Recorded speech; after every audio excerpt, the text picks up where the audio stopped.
Well, good morning, everybody. We're coming down the home stretch, and I think it's ironic that the lecture is called Wrong Again, so the CD had it wrong.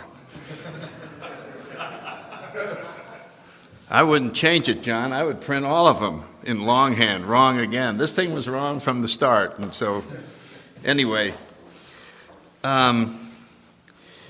I was just thinking about something that, and I'm sure everybody, Chris and Guy, and we don't have evaluation forms because we just look at your faces, and that's all we need.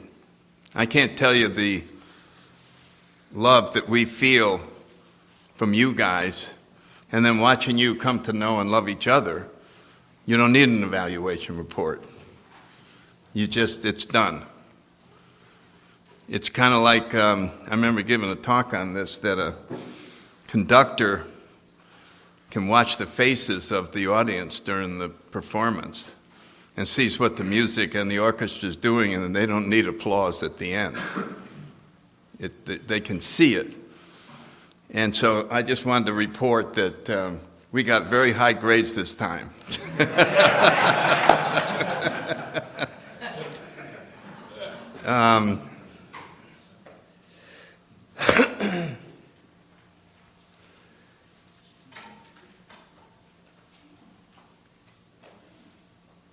If there was such a thing as a truth process, we're all seeking the truth, and we wanted to do it as quickly as possible. You know what I mean? Let's get it over with. I would like to find the truth. So I tried to come up with a process that you might go through to find the truth. And I selected sort of a stadium that would hold maybe 20,000 people. And you're down in the middle of it, facing them, all the people. And the truth squad leads you in naked, and you sit on a chair just like the one you're sitting on, and they turn a spotlight on, and they said, okay, are you ready? We're going to start. And they said, tell us about your childhood. He says, well, I grew up Minneapolis, Minnesota, and my parents really didn't get along. We have your parents here. Would you say how we loved each other? I've never loved a man more in my life. I've never loved a woman more in my life. Ralph, you're wrong. Do you see that you're wrong? Do you see that you're wrong? Well, it looked like they didn't. Do you see that you're... Okay, I'm wrong. 20,000 people. Wrong again, wrong again, wrong again, asshole, wrong again. Okay, Ralph, let's move on to item 2.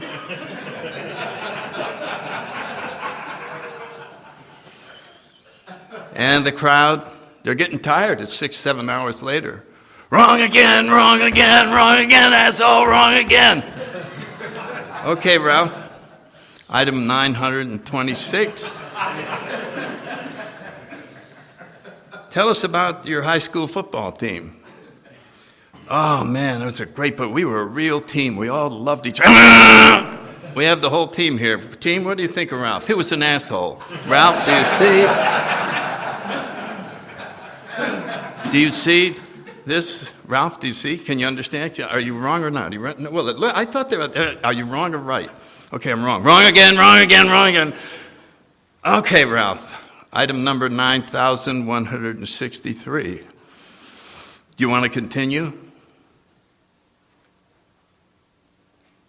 Okay. They had to change the crowd. They got tired of watching. And so they brought in another crowd, and they brought in another crowd. And this process goes on. They're up somewhere around 25,000.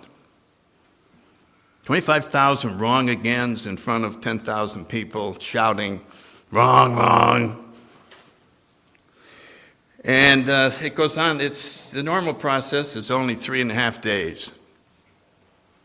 And somewhere around the end of the second day, Ralph looks up and he starts seeing a light that he never saw before.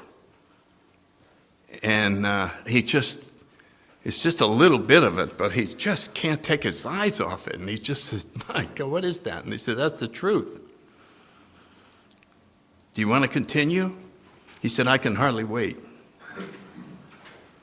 I can hardly wait. There's a line in the 12 and 12 that says, a great moment happens when we see humility as something we want rather than something we must have. And hopefully, we saw glimpses today of that light, or this weekend, so that the process of seeking the truth will become exciting instead of painful. And that's what step 7 talks about. That if you set the goal of perfection as in step 6, nobody's going to get there, but we could see a lot of the light. We could see enough to know that it really is the truth. That we're going to have to experience that 4-letter word, pain. And so does it mean it's going to be painful forever? No. Our perspective on pain is going to change. And we're going to see it as something valuable instead of something humiliating. And I'm sure near the end of this fictitious experiment, the crowd is as excited for him as he is. And they're rejoicing in yelling, wrong, wrong again, because they're watching the whole place light up. And that's the transforming moment in seeking, when it goes from a pain in the butt, so to speak. How long wrong? Are you ever going to wrong? Like when we were little, are we there yet? You remember from the back seat of the station wagon, are we there yet? There's 10 more hours. Okay. 3 minutes later, are we there yet? And I think we do that on our spiritual journey. Are we there yet? Nothing's happening. And in our little experiment in the stadium, nothing happened for 2.5 days until we got to item 9,163. And then the light started shining. So a lot of people don't keep it up. I read a spiritual book where it said, a true advertisement about enlightenment and truth-seeking would make the toughest Marine blanch if it was revealed what we have to go through. And that's the difference between pride and humility. Humility, you carefully explain what's involved, and the person still raises their hand. Yes, okay, count me in. I used the example years ago of how many people would like to go through Marine boot camp at Paris Island. And everybody heard how tough you come out and all that, and there might be a lot of people who raise their hands. But they're not humbly raising their hands. They're just raising their hands. In order to humbly raise your hand, you'd have to be taken down, and you get to observe boot camp from beginning to end.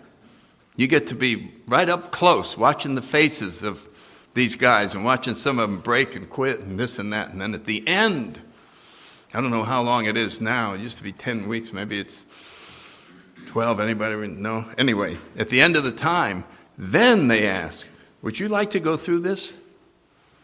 Now, if you raise your hand then, that's humility. You know precisely what's involved, and you still raise your hand. And so, this really captures the problem of truth-seeking. Truth sits there. It's bright as can be, but you're blocking it. Every wrong idea is blocking us from truth. So we have to come to grips with the fact there's probably hardly anything that doesn't need close examination. That's a hard thing to do, because the desperation leaves after we get sober and been around a while. So now, this coming here was voluntary. It's all voluntary now. That's the problem with half measures. They appear to have accomplished something. You're halfway spiritual. You can't stay at halfway spiritual. It'll get so dull after a while, you won't be able to stand it. It'll be boring. You're used to it. You won't even be spiritual anymore. And you'll reclassify it. Within 5 years, you will reclassify it as something you accomplished on your own. Yeah, through diligence and hard work and sponsoring a lot of people and taking meetings to institutions, now I'm much more spiritual than I used to be. Pat, pat, pat, pat, pat, pat, pat. Here's other things I do. Pat, pat, pat, pat. When's the last time you ripped 12 ideas out of yourself and it felt like your flesh was getting ripped off? I'm busy in other forms of spiritual work. Yeah, we like all the other forms of spiritual work, except let's rip this off. We don't like that one. So we create an atmosphere of busyness, and we still stay the same. It just stays there. So this is why the 12 and 12 is so powerful in these two steps, 6 and 7. And then both books on 10. So look at all the emphasis in our program on being wrong. It's awesome. I mean, it starts right in the beginning. They warn us, there's a warning label way in the beginning of the big book when it says old ideas availed us nothing, right? So all the ideas that we have will avail us nothing. So maybe we have 250,000 ideas. Who knows how many ideas we have about things? So the test could go on. In other words, it's limitless. And the most dangerous areas are the areas where you don't think you need any help. And we're back to your specialty. That's the one area we don't need to inventory. I'm picking on Mike on this one. Mike's sitting out there and it's day 2.5 and they go, well, what are you good at, Mike? Skinning caribou. I've been doing it all my life. I would say I know how to skin a caribou as well as anybody. That I would say I have the best method of skinning a caribou. Well, how do you do it? They bring a caribou out. Do this. Holy cow.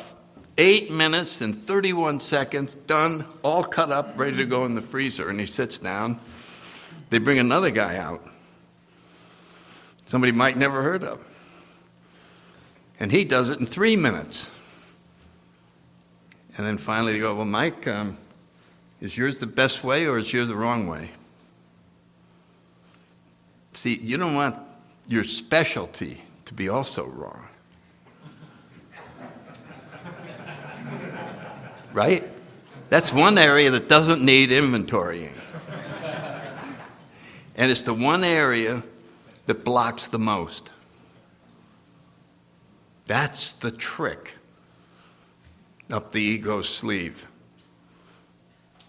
Keep working on lust. Keep working on lust. Try to stop looking at those girls. But over here, we're doing great. We're never going to look over here. So where can we pile up enough pride and hide it like a storage bin? It'll be over in the area that doesn't need looking at. Hey, have you inventoried the skinning locker? Is there any pride hiding in there? Oh, no. We don't need help in that area. Don't need help in there at all. Well, let's open it anyway. But we don't need to. Whoa. There's no meat in there. There's no meat in there. It's all pride.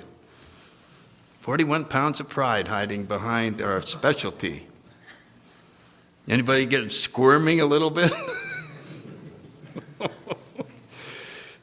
I'm not going to work on that. I don't need to work on that. It's this lust thing. See, the guys can always go, this lust, I just can't stop looking at women. Just can't stop. So I'm going to focus all my, God, help me with this. Help me with this. Stay the hell out of the skinning locker. Don't need help over there. So we come here and we start a process that destroys pride. And I get tears in my eyes sometimes at routine lunches with men in AA. Just regular lunches. And this is the same crowd of guys who used to eat lunch together when they were drinking. And the lunch conversations would always, they haven't seen each other for a week and they gather, hey, Ralph, how'd your week go? Oh, man. You know that secretary I've been after? Bam! You know that deal I was working on? 25 grand. 25 grand. Shot a 78 over at Bellevue. You know how tough Bellevue is. Man, Jesus. Joe, how about you? And here he goes. Oh, hell, I had a 74. Same day. It was raining.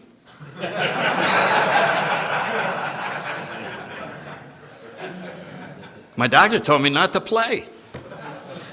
I was feeling like shit. Had a 74. Don't ask me where your wife was last Thursday.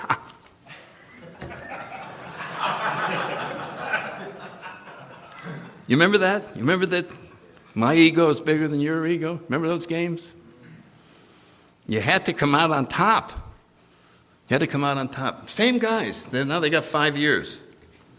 And they're sitting there. Joe, how'd you do this week? Oh, God. I lost it twice in the office. I had to go make amends. I had to make one amend to my coworker and one amend to my boss. Why the hell can't I do something about this anger? It's just, I tell you, it is really difficult to do anything about it. Unfortunately, even though we're on the path to progress, the second guy says, that's nothing. I lost it 3 times this week. We still have to outdo each other, even if it's in screwing up. And we freely share our imperfections. And it's the most therapeutic thing in the world. Just to report on ourselves how imperfect we are. Kurtz wrote that book, The Spirituality of Imperfection. So we want to focus on where these imperfections are and freely talk about them. Get them out in the open. And delight in being wrong.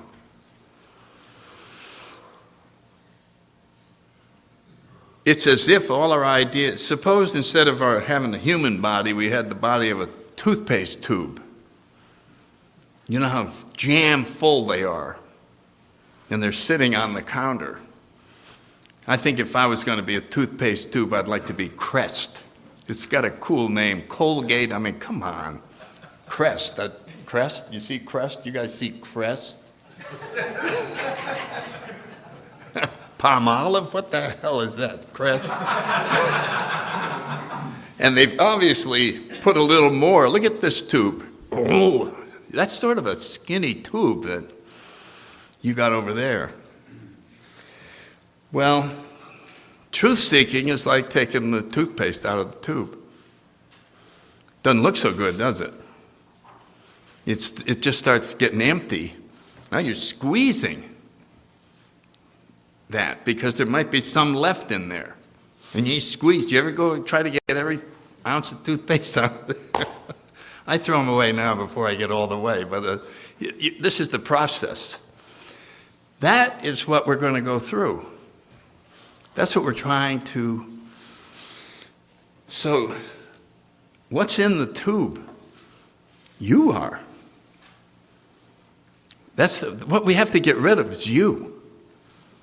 And this is the process. And we squeeze it and we squeeze it. And that's why we shout out, if you keep this up, I'm going to look like the hole in the donut.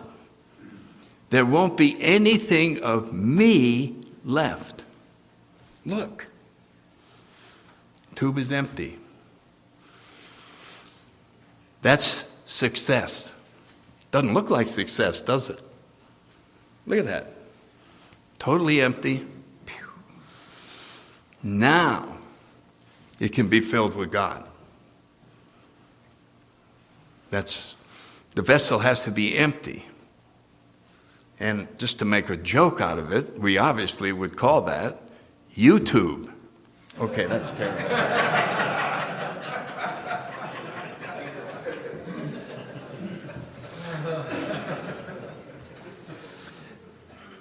So what are we trying to present out of this whole package? We want to clearly lay out what Marine Corps boot camp looks like. No excuses, no cutting corners, no, there's no shortcut, no. That's the path to truth. That's the path to get. See, truth is the absence of self. And then that light, and then you will know that you're gone, and the real you that's where you are. You want to learn about yourself, you have to get rid of yourself. We have to get rid of every freaking idea that we are clinging to that doesn't need to be looked at. This is new for me to understand. The real danger lies in the areas that you think don't need looking at. Whatever it is, whatever your specialty is, that's the one where pride will stockpile ammunition for wars to go on for years. You don't need to look here. Look over there. What was the old thing? Don't tax me, don't tax him, tax the fellow behind the tree. That was some old political saying about 70 years ago. Don't point the spotlight at this part of me. And so, once we realize this is the fun part of it. Once we realize this, we've really turned the corner and winning the game.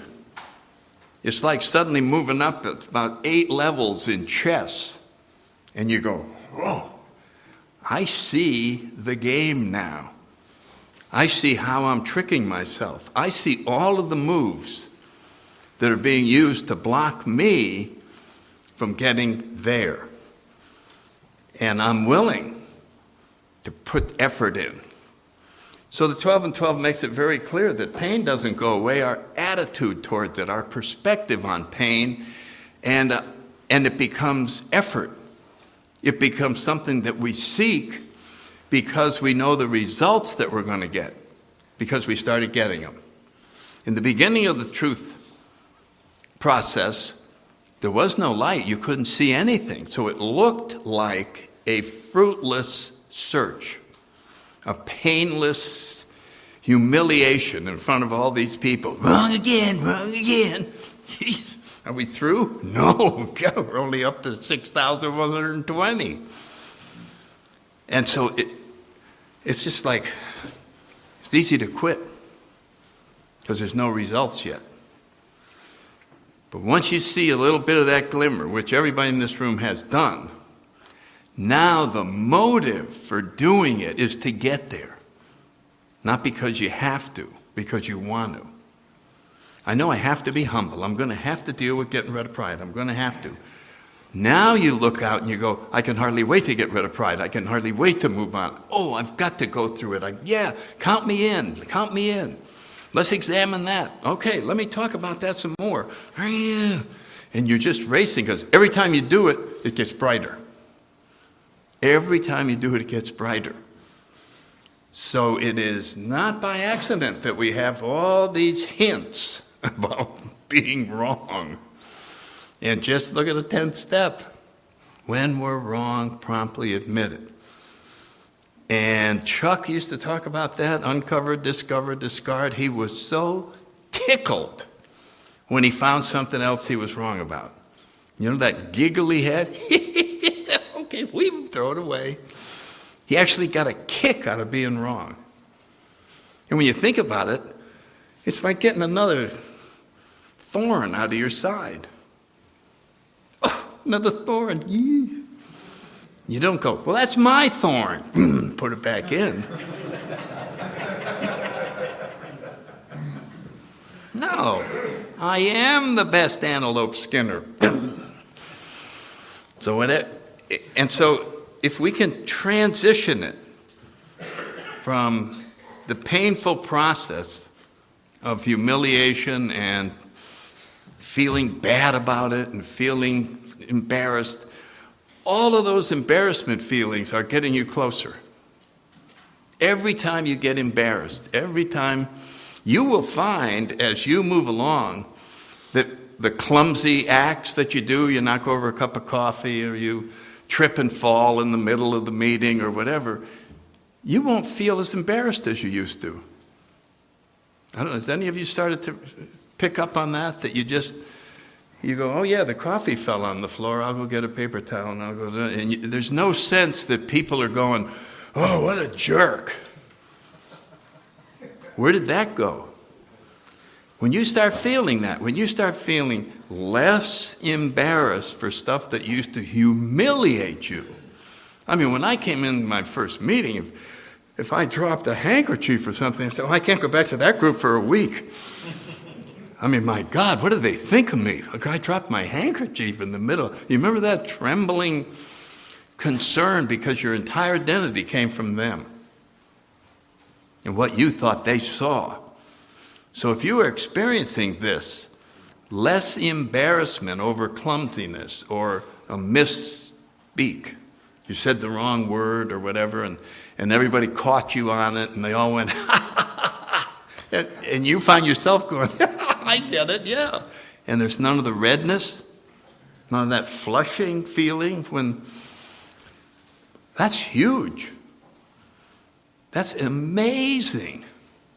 So if you're even sensing that, you're clearly moving in the right direction. You're moving free from your identity. You don't want identity. You want to be identified with God.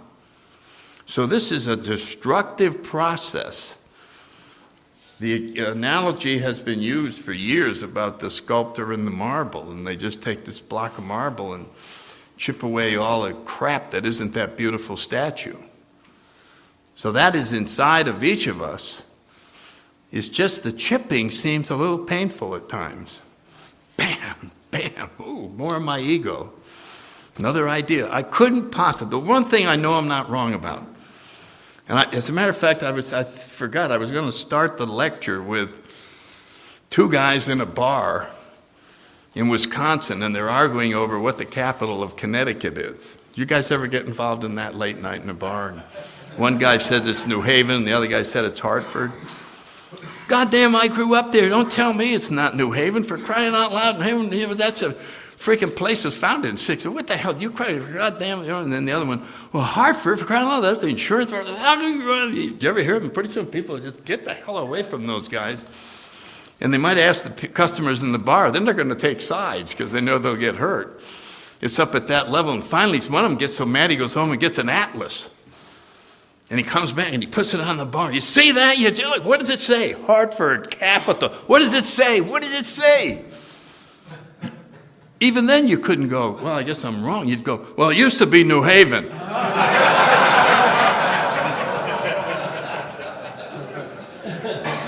Right? You weren't going to be wrong in front of the whole bar. It just, that's what we start with. And we want to just eagerly find something else. And so that's an interesting area, is to stop praying about the areas that you know you need help in, and go over in the areas you don't need any help in, and see what we find. It's quite amazing. You got to remember, number one enemy is pride. And pride plays this game. See, there's 7 deadly sins. Pride's specialty is to say, it's not me, it's envy. Oh. Envy. Boom, boom, boom. Woo. Pride's over here doing push-ups while you're over there working on envy. It's pride. If there's a detective novel and we want to know which of the 7 deadly sins committed the crime, it's pride. I'm going to guarantee you, you don't have to get Sherlock Holmes. Just go, pride.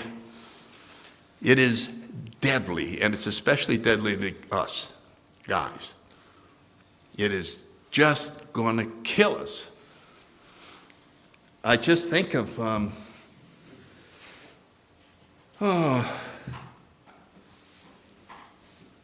can't remember that old 200-year-old thing about heaven and hell, and the punchline is, it wasn't Dante's Inferno. Anyway, the struggle goes on between the ego and God. And it boils down, they finally get, they plow through everything in about 100 pages, and it finally gets down to, okay, here's your choice. You can reign in hell or serve in heaven.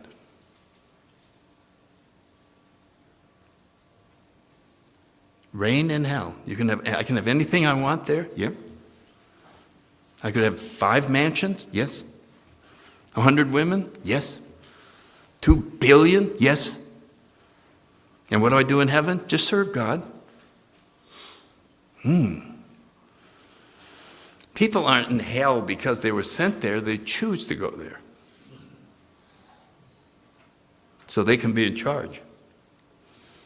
They can't lower themselves to experience absolute happiness, but not be in charge.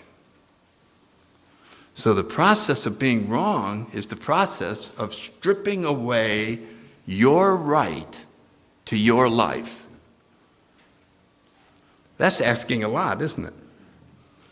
I'm going to strip away my right to my life and give it to God. And in return, He's going to make me so happy, I won't believe it. I will never want to be anything again except a servant. But you have to sign on the dotted line. And they keep running ads all day long in front of your eyes of bikinis and mansions and yachts and telling you, here it is, happiness, happiness. And then over here in some little book, it said, no, just serve God. That's it. No big ad, no fanfare, no promotion. Just serve God. And we're going to try to overcome all of that and go over here. You could have done a lot of different things and come here. A lot of different things. Maybe there's some big football game up your way. A lot of things. So you got to ask yourself, what made you come here? And if it was not to be seen, but to change, then you want to go ask yourself, what part of me wants to be changed? What is that? And go explore that. Go deep down inside and see, what is that wants to be changed? What inside of me wants to start taking control that has never been consulted before?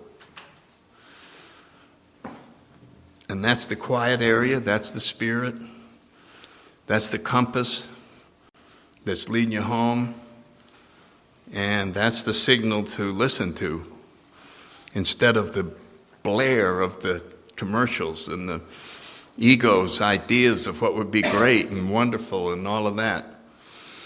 So we're really talking about a destructive, crashing down, demolishing of a house in order to build a mansion. We don't want to go to the Garden of Eden because we don't want to leave the Garden of Self. We want to improve the Garden of Self. I'm going to take all the weeds out of the Garden of Self. I'm going to put in fertilizer in the Garden of Self. I'm going to make the Garden of Self almost as good as the Garden of Eden. But I ain't leaving the Garden of Self. You see how it is? I'll patch me up. I'll do something, but I'm not going to completely be cast aside so that a new one can come. And that's what St. Francis said, the last line, is by dying that we awaken to life eternal. And so once you get this far, the hardest part is over because you've seen a little bit of the light.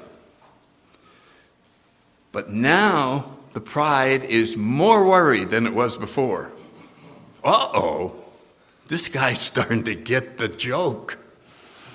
The whole ruse I'm playing on him is starting to be exposed by that light. I'm going to have to work extra hard. And you watch some of the attacks you're going to get. Hey, you haven't sponsored a lot of people in quite a while. You ought to be sponsoring. This is your pride talking. You ought to be sponsoring people instead of going to those things.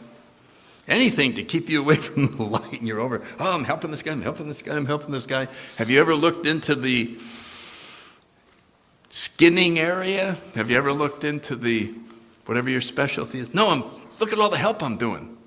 Look at all the help. The ego is masterful. So we're going to treat it as a game. That way we can treat it lightly. But the stakes are everything. How about that? Everything. That's what you're playing for. Why not try and get it? Why settle for enough to get by? As the 12 and 12 says, we tend to settle for as much perfection as will get us by. So the difference between when you first came in and now, you're not going to settle for what will get you by. You're not going to settle for people saying, he's a great guy. He has really made a lot of progress. And then you go, man, I finally got here. You're not going to settle for that at all. You're going to say thank you, and you're going to keep moving. So I hope we all can jump on that bandwagon. I didn't follow one line in this. I thought about this stadium while I was shaving, and I said, that's a better story. I'll have to look in here someday and see what you might have heard. But I like this one better.